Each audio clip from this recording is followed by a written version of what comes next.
السلام عليكم.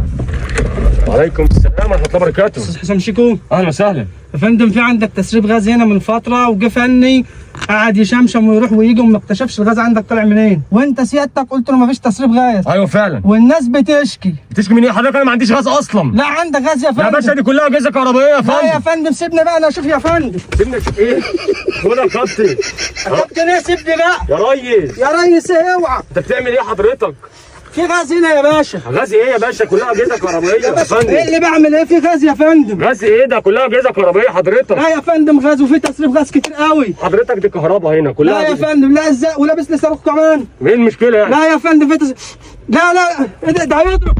اجري. في ايه؟ هو في ايه يا جدعان؟ هو في ايه؟ هو انا بيحصل فيها كده ليه؟ انا بعمل ايه طيب؟ انا خلاص بقى، انا بامانه خلاص انا اللي جبته لنفسي.